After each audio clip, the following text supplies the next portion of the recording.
یہ 1919 عیسوی کی بات ہے بھائی جان، جب رولٹ ایکٹ کے خلاف سارے پنجاب میں ایجیٹیشن ہو رہا تھا۔ میں امرتسر کی بات کر رہا ہوں۔ سر مائیکل ووڈوائر نے ڈیفنس آف انڈیا رولز کے ماہر مہاتما گاندھی جی کا داخلہ پنجاب میں بند کر دیا تھا۔ وہ ادھر آ رہے تھے کہ پلوال کے ایک مقام پر ان کو روک دیا اور گرفتار کر کے واپس بمبئی بھیج دیا گیا۔ جہاں تک میں سمجھتا ہوں بھائی جان، اگر انگریز کی یہ غلطی نہ کرتے تو جلیانوالہ باغ کا حادثہ اس کی حکمرانی کی سیاہ تاریخ میں ایسے خونی ورق کا اضافہ کبھی نہ کرتا۔ کیا مسلمان، کیا ہندو، کیا سکھ، سب ایک دل میں۔ گاندھی جی نے بے حد عزت دی تھی سب کو۔ جب انہیں مہاتما مانتے تھے، جب ان کی گرفتاری کی خبر لاہور تک پہنچی تو سارا کاروبار ایک دم بند ہو گیا۔ یہاں سے امرتسر والوں کو معلوم ہوا، چنانچہ یوں چٹکیا میں مکمل ہڑتال ہو گئی۔ کہتے ہیں کہ 9 اپریل کے شام کو ڈاکٹر ستیہ پال اور ڈاکٹر کچلو کی جلا وطنی کی آرڈر ڈپٹی کمشنر کو مل گئی تھی۔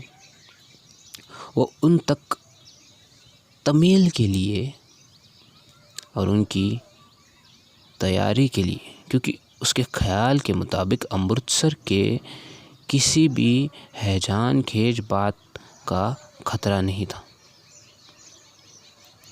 لوگ پرامن طریقے سے احتجاج، جلسے وغیرہ کرتے تھے، جن سے تشدد کا سوال ہی پیدا نہیں ہوتا۔ میں اپنی آنکھوں دیکھا حال بیان کرتا ہوں۔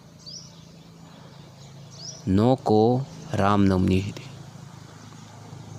جلوس نکلا، مگر مجال ہے جو کسی کی حکام کی مرضی کے خلاف ایک قدم اٹھایا ہو۔ لیکن بھائی جان، سر مائیکل عجب اوندھی کھوپڑی کا انسان تھا۔ اس نے ڈپٹی کمشنر کی ایک نہ سنی۔ اس پر بس یہی خوف سوار تھا کہ لیڈر مہاتما گاندھی کے اشارے پر سامراج کا تخت الٹانے کے دیر پر ہے، اور یہ جو ہڑتال ہو رہی ہے اور جلسے منعقد ہوتے ہیں، ان کے پاس سے پردہ یہی سازش کم رہی ہے۔ ڈاکٹر کچلو اور ڈاکٹر ستیہ پال کی جلا وطنی ایک خبر انان فنان شہر میں آگ کی طرح پھیل گئی۔ دل ہر شخص کا مقدر تھا، ہر وقت دھڑکا تھا کہ کوئی بہت بڑا حادثہ برپا ہونے والا ہے۔ لیکن بھائی جان، جوش بہت زیادہ تھا، کاروبار بند تھے، شہر قبرستان بنا ہوا تھا۔ پر اس قبرستان کی خاموشی میں بھی ایک شور تھا۔ جب ڈاکٹر کچلو اور ستیہ پال نے گرفتاری کی خبر آئی تو لوگ ہزاروں کی تعداد میں اکٹھے ہوئے کہ مل کر ڈپٹی کمشنر بہادر کے پاس جائیں اور اپنے محبوب لیڈروں کو جلا وطنی کے احکام منسوخ کرنے کی درخواست کریں۔ مگر وہ زمانہ بھائی جان درخواستیں سننے کا نہیں تھا۔ سر مائیکل جیسا فرعون حکیم اعلیٰ تھا، ان کے درخواست سننے کو کچھ لوگوں کی ازادمہ کی غیر قانونی قرار دیا گیا۔ وہ امرتسر جو کبھی آزادی کا تحریک تھا، آج مرکز بن گیا تھا، جس کے سینے پر جلیانوالہ باغ جیسا قابل فضخم تھا، آج کس حالات میں ہے؟ لیکن چھوڑیے اس قصے کو، دل کو بہت دکھ ہوتا ہے۔ لوگ کہتے ہیں کہ اس مقدم شہر میں جو کچھ آج سے 5 برس پہلے ہوا اس کے ذمہ دار بھی انگریز ہے۔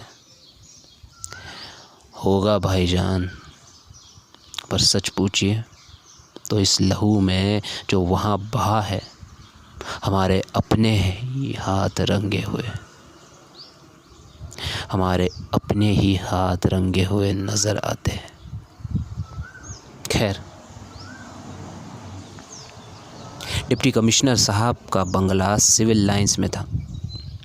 ہر بڑا افسر وہاں ہر بڑا ٹوڈی شہر کا الگ تھلگ حصے میں رہتا تھا۔ آپ نے امرتسر دیکھا ہے تو آپ کو معلوم ہوگا کہ شہر اور سول لائنز کو ملنے والا ایک پل ہے جس پر گزر کر آدمی ٹھنڈی سڑک پر پہنچتا ہے، جہاں حکیموں نے اپنے لیے عرضی جنت بنائی ہوئی تھی۔ ہجوم جب ہال دروازے کے قریب پہنچا تو معلوم ہوا کہ پل پر گھڑ سوار کوروں کا پہرا ہے۔ ہجوم بالکل نہ رکا اور بڑھتا گیا۔ بھائی جان، میں اس میں شامل تھا۔ جوش کتنا تھا میں بیان نہیں کر سکتا، لیکن سب نہتے تھے۔ کسی کے پاس ایک معمولی چھڑی بھی نہیں تھی۔ اصل میں وہ تو صرف اس غرض سے نکلے تھے کہ اجتماعی طور پر آواز حکیم شہر تک پہنچے اور اس سے درخواست کرے کہ ڈاکٹر کچلو اور ڈاکٹر ستیہ پال کو غیر مشروط طور پر رہا کر دے۔ ہجوم پل کی طرف بڑھتا طور پر رہا کر دے۔ ہجوم پل کی طرف بڑھتا رہا۔ لوگ قریب پہنچے تو گوروں نے فائر شروع کیا۔ اس سے بھگدڑ مچ گئی۔ وہ گنتی میں صرف 20-25 تھے اور ہجوم سینکڑوں پر۔ مشکل یہ تھی کہ ان کے پاس کچھ ہتھیار نہیں تھے۔ لیکن بھائی، گولی کی دہشت بہت ہو جاتی۔ ایسی افراتفری پھیلی کہ عالمہ کچھ گولیوں سے گھائل ہوئے، کچھ بھگدڑ میں زخمی ہو گئے۔ دائیں ہاتھ کا کندھا ٹوٹ گیا۔ دائیں ہاتھ کو ایک اور گندا نالا تھا۔ دھکا لگا تو میں اس میں گر پڑا۔ گولیاں چلنی بند ہوئی تو میں نے اٹھ کر دیکھا کہ ہجوم تتر بتر ہو چکا تھا۔ زخمی سڑک پر پڑے تھے اور پل پر گورے کھڑے تھے، ہنس رہے تھے۔ بھائی جان، مجھے قطعی یدی پتا ہوتا، مجھے اس وقت کچھ یاد نہیں میری دماغی حالت کس قسم کی تھی۔ میرا خیال ہے کہ میرے ہوش و حواس پورے تھے، ایسا مجھے نہیں لگتا۔ میرے ہوش و حواس پوری طرح سلامت نہیں تھے۔ گندے نالے میں گرتے وقت تو مجھے قطعی ہوش نہیں تھا۔ جب باہر نکلا تو جو حادثہ وقوع پذیر ہوا تھا اس کے خط و خال آہستہ آہستہ دماغ میں ابھرنے شروع ہوئے۔ دور شور کی آواز سنائی دے رہی تھی جسے بہت سے لوگ غصے میں چیخ رہے تھے، چلا رہے تھے۔ میں گندا نالا عبور کر کے ظاہر پیر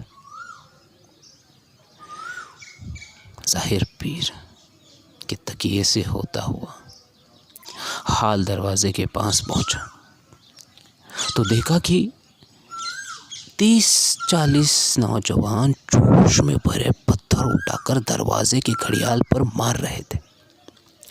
اس کا شیشہ ٹوٹ کر سڑک پر گر جاتا تو لڑکے نے باقیوں سے کہا، چلو مالک کا بھوت توڑے۔ دوسرے نے کہا، نہیں یار، کوتوالی کو آگ لگائے۔